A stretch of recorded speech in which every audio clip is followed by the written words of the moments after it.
दीपाली राणा, आप देख रहे हैं योर मनी। पर्सनल फाइनेंस से जुड़ा हमारा स्पेशल शो जो हर रोज हम लाते हैं ताकि आपकी हेल्प कर सके, आपके फाइनेंसेस को बेटर बनाने में, आपके पोर्टफोलियो को बेहतर बनाने में। आप अपने क्वेश्चंस हम तक पहुंचा सकते हैं। हमारे एक्सपर्ट आपको देते हैं एडवाइस आपके पोर्टफोलियो रिलेटेड। कैसे आप पार्टिसिपेट कर सकते हैं शो में, पहले वो तरीका नोट कर लीजिए। yourmoney@nw18.com हमारी ईमेल आईडी है। आप अपने क्वेश्चंस व्हाट्सएप के थ्रू भेज सकते हैं 7045220000। इसके अलावा फेसबुक ट्विटर पर जाइए, #AskUsYourMoney लिखकर अपने सवाल हमें लिख भेजिए। आज आपकी सभी क्वेरीज को आंसर करने के लिए हमारे साथ खास एक्सपर्ट मौजूद हैं। एक्सिस सिक्योरिटीज के ऑनलाइन बिजनेस के हेड समीर शाह बने हुए हैं। समीर, नमस्कार, स्वागत है आपका।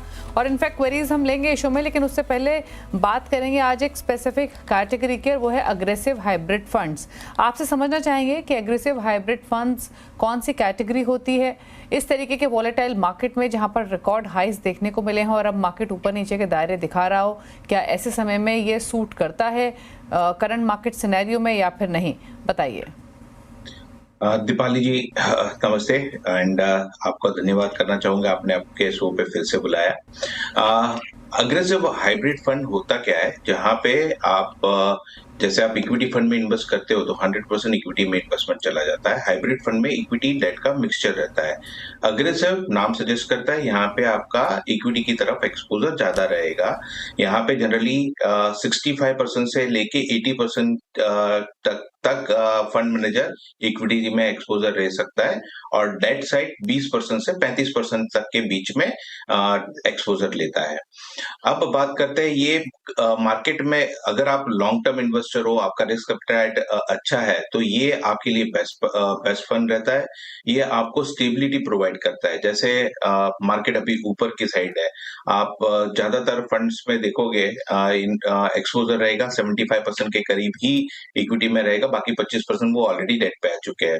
ये अगर मार्केट यहाँ से अगर डाउन टर्न लेता है तो आपका डाउन साइड प्रोटेक्ट करने के लिए डेट फंड आपका रिटर्न बना के रिटर्न जनरेट करके रखता है। तो ज्यादातर केस में फंड नेगेटिव रिटर्न तरफ जाने बहुत ही कम चांसेस होता है जहां पे वो जाता है। हाई रिस्क इन्वेस्टर के लिए ये बहुत अच्छा फंड है। और पर्टिकुलरली जब मार्केट ऊपर की तरफ होता है तो आप, जो हम बार बार एसेट रीएलोकेशन की बात करते हैं, यहाँ ये ऑटो रीबैलेंसिंग होता रहता है। अगर मार्केट ऊपर की साइड है, फंड मैनेजर अपने आप, अगर उनको लग रहा है कि हाई वैल्यूएशन है या नीचे आने की प्रोबेबिलिटी है, तो वो अपना इक्विटी एक्सपोजर कम करके डेट की साइड बढ़ा देते हैं। और जब मार्केट नीचे की तरफ होता है तब वो डेट का एक्सपोजर कम करके इक्विटी में इन्वेस्ट कर लेते हैं, जिससे रिटर्न मैक्सिमाइज हो सकता है। ये अच्छा फंड है, आपके पोर्टफोलियो में होना ही चाहिए।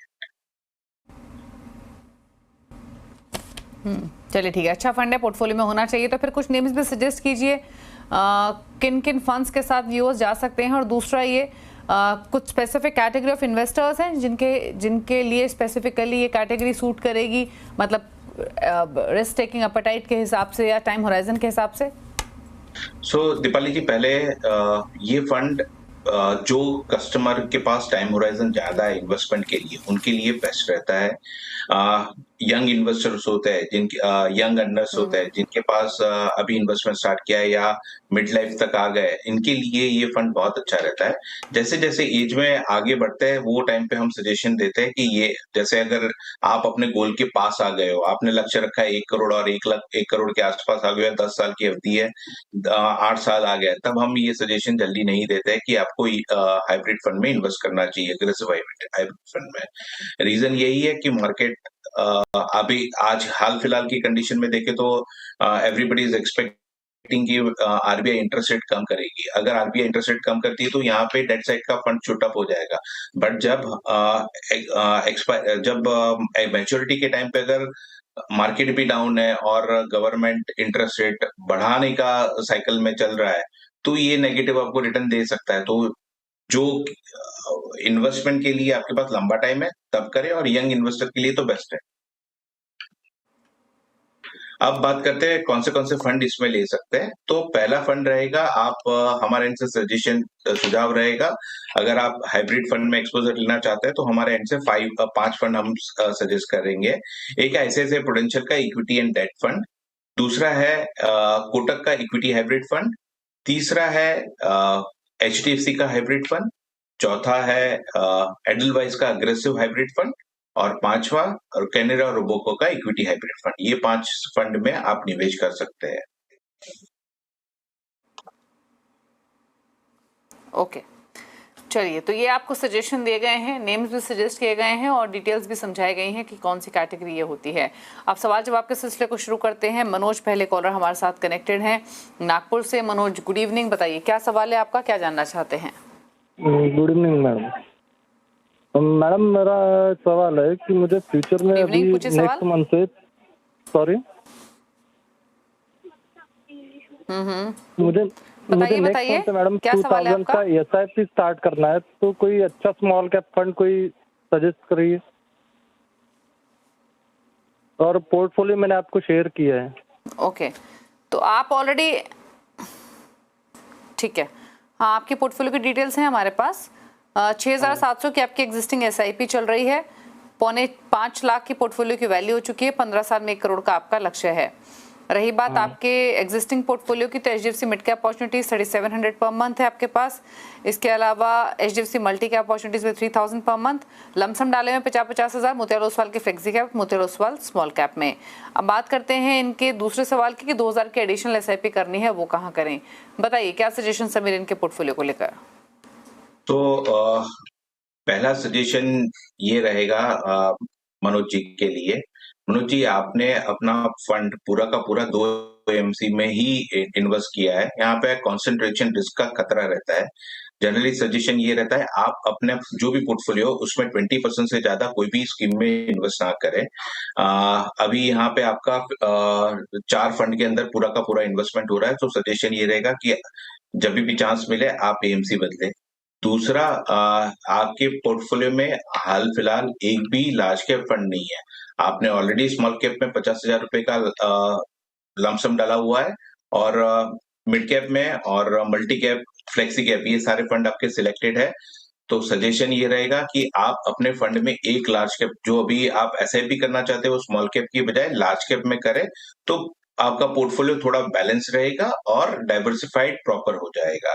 सो रादर देन आप स्मॉल कैप की बजाय लार्ज कैप में इन्वेस्टमेंट करें। अगर आपको लार्ज कैप में इन्वेस्टमेंट करना है तो सजेशन ये रहेगा निपॉन इंडिया का लार्ज कैप फंड सेलेक्ट कर सकते हो। और अगर आपको स्मॉल कैप में ही करना है, आपको रिस्क ज्यादा लेना है, तो स्मॉल कैप के लिए आप हमारा सुझाव ये रहेगा आप SBI का स्मॉल कैप में अपना SIP स्टार्ट कर सकते हो। अब आपका दूसरा क्वेश्चन ये था कि आपको 1 करोड़ रुपया इकट्ठा करना है अगले 15 साल में। तो मनोज जी, आप अभी जो 6,700 रुपए का SIP कर रहे हो और आपका AUM करीबन 4,80,000 के करीब हो गया है, तो ये AUM अगर 15 साल तक रखते हो तो आपका अप्रोक्सीमेटली 62 लाख रुपीस के करीब आपका कॉर्पस होगा। 1 करोड़ का लक्ष्य हासिल करने के लिए आपको अपना SIP जो 6,700 है वो बढ़ा के 14,000 तक ले जाना पड़ेगा। और ये अगर आप 14,000 ले जाते हो तो आप आराम से अपना लक्ष्य हासिल कर सकते हो। और आप इमीडिएटली 14,000 नहीं कर सकते हो तो आप जो 2,000 की ये SIP ऐड कर रहे हो, उसके अलावा हर साल 10% से आप अपना SIP अमाउंट टॉप अप करते हो, तो भी आप अपना लक्ष्य 1 करोड़ का हासिल कर पाओगे अगले 15 साल। ओके, चलिए, सजेशन मनोज आपके पोर्टफोलियो को लेकर। बात करेंगे अब अगले कॉलर से। राजेश हैं थाने से हमारे साथ सवाल पूछने के लिए। राजेश, गुड इवनिंग, बताइए सवाल। Madam good evening. हाँ हेलो, मैं सुन सकता हूँ, आप सुन सकते हो? गुड इवनिंग, पूछिए सवाल। अच्छा, मेरा सवाल है मैडम, मेरी एज है 50 इयर्स और मुझे जो है 20,000 पर मंथ SIP स्टार्ट करनी है, तो किस म्यूचुअल फंड में करना है? और हर साल में 3,000 ऐड कर सकता हूँ, उसमें बढ़ा सकता हूँ।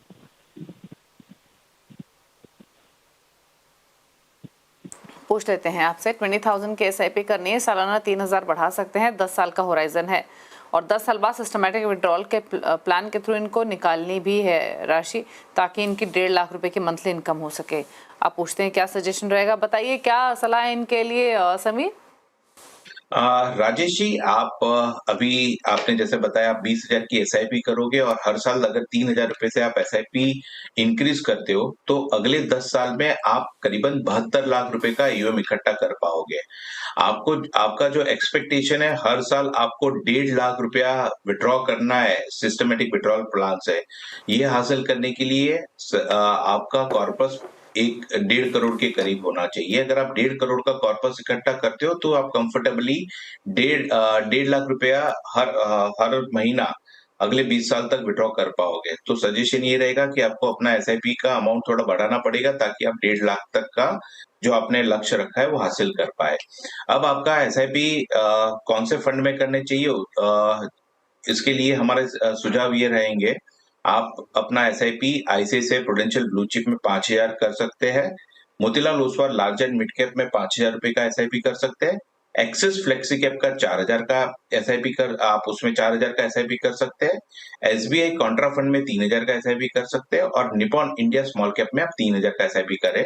ये आपका 20,000 का स्ट्रक्चर है। अगर आपको 1.5 करोड़ का कॉर्पस जमा करना है तो ये अमाउंट आपको बढ़ा के 35,000 तक की करनी पड़ेगी और हर साल 3,000 रुपए का आप इंक्रीमेंट करोगे तो आप कंफर्टेबली 1.5 करोड़ जो आपको 1.5 लाख रुपए हर महीना चाहिए वो लक्ष्य हासिल कर पाएंगे।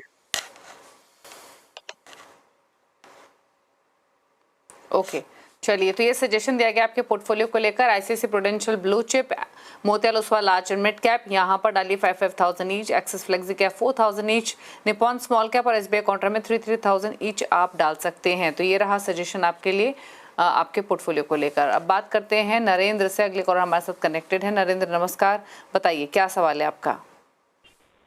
मैम गुड इवनिंग जी। मेरे जो पोर्टफोलियो शेयर है, मुझे जानना था कि मेरा आपके पास मेरा जो प्रश्न है, मुझे ये जानना था कि जो मेरी करंट शिफ्ट चल रही हैं, ये क्या मुझे इसमें चेंजेस की रिक्वायरमेंट है? क्योंकि नेक्स्ट 15 ईयर्स में मुझे 5 CR का कॉर्पस फॉर रिटायरमेंट पर्पस के लिए अपना इकट्ठा करना था मैम। क्या ये है ठीक है कि इसमें कुछ चेंजेस की रिक्वायरमेंट है? तो आपने पोर्टफोलियो तो भेजा है नरेंद्र, आप मुझे ये बताइए आपने एसआईपी कब शुरू करी है? अभी कुछ इकट्ठा हुआ है राशि आपके म्यूचुअल फंड पोर्टफोलियो में? मैम ये मुझे शिफ्ट करते हुए अप्रॉक्स 2 ईयर्स हो गए हैं। तो 2 ईयर्स से मेरा लगभग 10 लाख का तो आपकी कुछ तो रकम इकट्ठा हुई होगी। हाँ जी मैम, 10 लाख के आसपास हो गया मेरा ये। 10 लाख का कॉर्पस है 5 करोड़। ओके ठीक है, ठीक है। 10 लाख का कॉर्पस है, 5 करोड़ का टारगेट 15 इयर्स में, 35,000 पर मंथ के एसआईपी है। फंड्स में बता दूं तो इनके पास 8 म्यूचुअल फंड्स हैं। आईसीआईसीआई प्रू वैल्यू डिस्कवरी 6,500 पर month, Nippon India small cap 6,500, Nippon India growth 6,500 again, HDFC flexi cap 5,000 पर month, Nippon India multi cap, HDFC mid cap 3,000 each और 2,000 है per month quant small cap में, पारंपरिक flexi cap में 2,500 per month. 10 lakh की existing portfolio की value, 5 crore का target, क्या सजेशन रहेगा? पहला हमने जो पोर्टफोलियो एनालिसिस किया नरेंद्र जी आपका, तो उसमें एक चीज बहुत प्रोमिनेंटली आई, आपका पोर्टफोलियो में आपने 2 एएमसीज में, निपॉन और एचडीएफसी एएमसी में आपने आपके फंड का ज्यादा इन्वेस्टमेंट किया हुआ है। जनरली सजेशन ये रहता है कि आप कोई भी एक फंड में 20% से ज्यादा एक्सपोजर ना ले। तो सुझाव ये रहेगा कि आप अपने फंड में चेंज करें। मैं बताता हूँ, पहला आपका पोर्टफोलियो में जो आपने निपॉन इंडिया ग्रोथ फंड लिया है वो आप Motilal Oswal mid cap fund के साथ आप स्विच कर सकते हैं। दूसरा निपॉन इंडिया मल्टी कैप है, वो एक्सिस मल्टी कैप के साथ आप स्विच कर सकते हैं। ये आपका कंसंट्रेशन रिस्क जो होता है एक एएमसी को लेके वो रिड्यूस करेगा।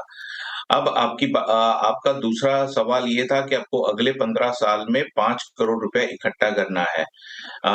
तो ये अमाउंट आपको अचीव करने के लिए जो आप आज हाल फिलहाल जो 35,000 की एसआईपी कर रहे हो, ये काफी नहीं रहेगी। यहाँ पे आपको अपना एसआईपी अमाउंट बढ़ा के 90,000 करना पड़ेगा। आप 90,000 की हर महीना एसआईपी करोगे तब जाके आप ने जो अपना लक्ष्य रखा है 5 करोड़ 15 साल में वो हासिल कर पाएंगे।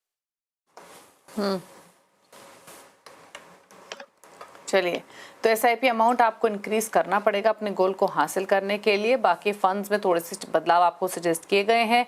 एक ही एएमसी के सारे फंड्स ना लें, डाइवर्सिफिकेशन कैटेगरीज के साथ साथ फंड हाउसेज में भी रखना बेहद ज़रूरी है और इसीलिए आपको सजेशन दिया गया है निपॉन म्यूचुअल फंड से आपको मोतीलाल ओसवाल मिड कैप में स्विच करना है।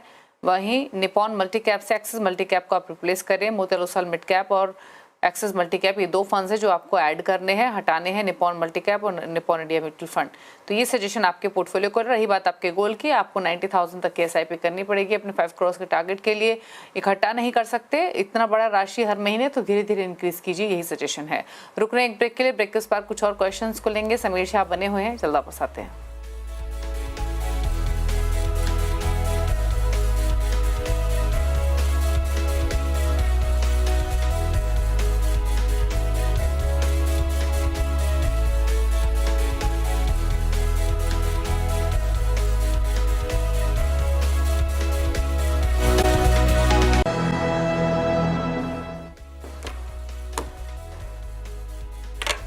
आप देख रहे हैं योर मनी और आपकी सभी क्वेरीज को आंसर करने के लिए समीर शाह हमारे साथ बने हुए हैं एक्सेस सिक्योरिटीज से। लेते हैं कुछ और क्वेश्चंस को। ईमेल के थ्रू एक सवाल भेजा है शानू ने मालदीव से। 34 इयर्स इनकी एज है, 90,000 पर मंथ की इनके SIP चल रही है। फिलहाल जो पोर्टफोलियो है उसमें 3 लाख की कॉर्पस हो चुका है। फंड्स कौन से हैं इनके पास?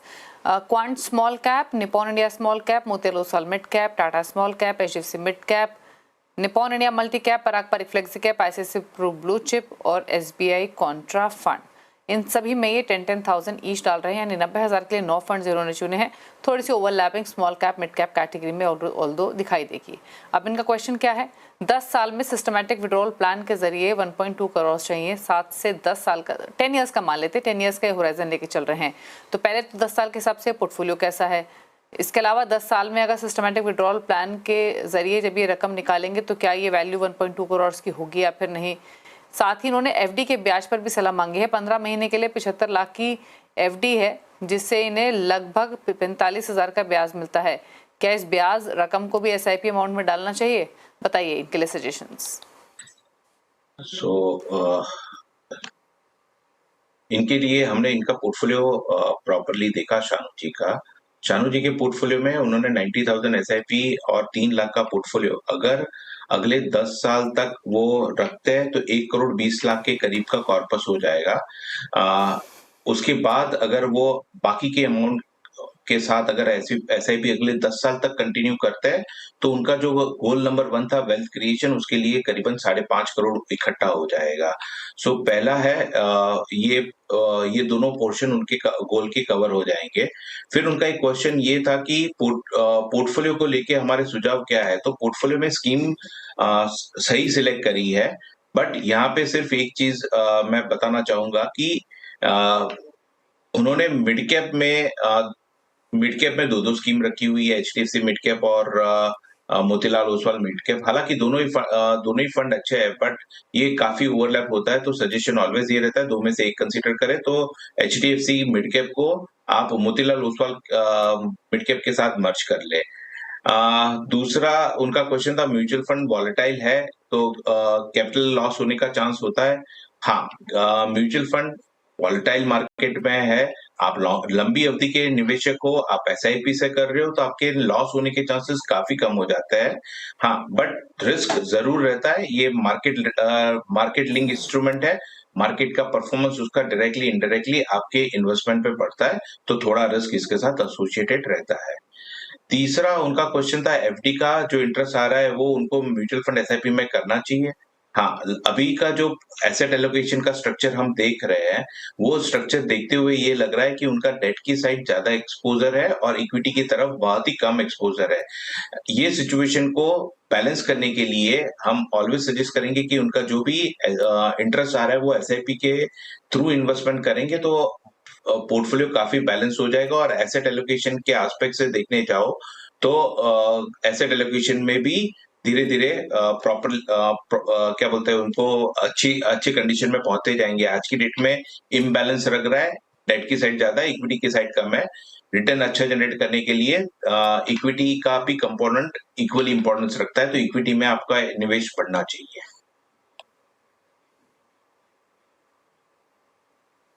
ओके, चलिए एक और सवाल लेते हैं। देवजानी मुखर्जी ने कोलकाता से ईमेल के थ्रू सवाल भेजा है। 40,000 पर मंथ की SIP चल रही है, 11 ईयर्स में 5 करोड़ का टारगेट है और जानना चाहते हैं टारगेट क्या हासिल होगा या फिर नहीं, और कितना SIP इंक्रीज करना पड़ेगा। फंड्स में बता दूं, Motilal Oswal large and mid cap, ICICI Pru value discovery, ICICI Pru equity and debt, Nippon small cap, इन चारों में 5000 ईच। इसके अलावा 4000 ईच है HDFC बैलेंस्ड एडवांटेज में, 3000 ईच है 2 फंड्स में, HDFC मिड कैप और टाटा स्मॉल कैप। साथ ही 2000 ईच 5 फंड्स में है, Parag Parikh flexi cap, SBI technology, HDFC hybrid equity, SBI blue chip और कोटक फ्लेक्सी कैप। काफी सारे फंड्स हैं इनके पास, इनफैक्ट लिस्ट काफी लंबी है। बताइए क्या सजेशन इनके लिए 11 इयर्स के पर्सपेक्टिव से समीर? तो देवजानी जी, आपने 5 करोड़ का टारगेट अगले 11 साल में अचीव करने का रखा है, वो काफी एग्रेसिव है। वो एग्रेसिव टारगेट को अचीव करने के लिए आप जो अभी इन्वेस्टमेंट कर रहे हो 40,000 का SIP, वो काफी कम है। अगर आप ये 40,000 की SIP अगले 11 साल करते हो तो आप करीबन 1 करोड़ 10 लाख रुपए का AUM इकट्ठा कर पाओगे। अब आपने अपना टारगेट 5 करोड़ रुपए का रखा है, तो यहाँ पे आपको पहला ऑप्शन ये कर सकते हैं कि आप अपना SIP अमाउंट इंक्रीज करके 1,83,000 पर मंथ की SIP करेंगे तो आपको लक्ष्य हासिल करने में मदद मिलेगा। या दूसरा ये कर सकते हैं, आप इमीडिएट अपना SIP अमाउंट 40,000 से बढ़ा के 1 लाख करें और हर साल अपने SIP को 15% से अगर आप टॉपअप करते हो, ये 2 सिचुएशन आपको अपना टारगेट है जो 5 करोड़ आपने रखा है उसको अचीव करने में हेल्प कर सकता है। अब आपके पोर्टफोलियो की बात करते हैं, तो जनरली देवजानी जी, हमारा ऑलवेज सजेशन ये रहता है कि आप अपने पोर्टफोलियो में 6 से 7 स्क्रिप्ट रखें, 7 से ज्यादा ना रखें।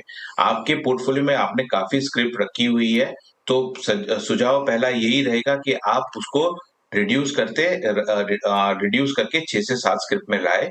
रीजन ये रहता है कि आप जब भी कोई भी म्यूचुअल फंड में इन्वेस्टमेंट करते हो तो पहला ऑप्शन, आप म्यूचुअल फंड की स्कीम में इन्वेस्ट करने का लॉजिक ये रहता है कि आप अपने पोर्टफोलियो को, अपने रिस्क को डाइवर्सिफाइड करते हो। आप जो भी इन्वेस्टमेंट करते हो मल्टीपल कंपनी में इन्वेस्टमेंट हो जाता है।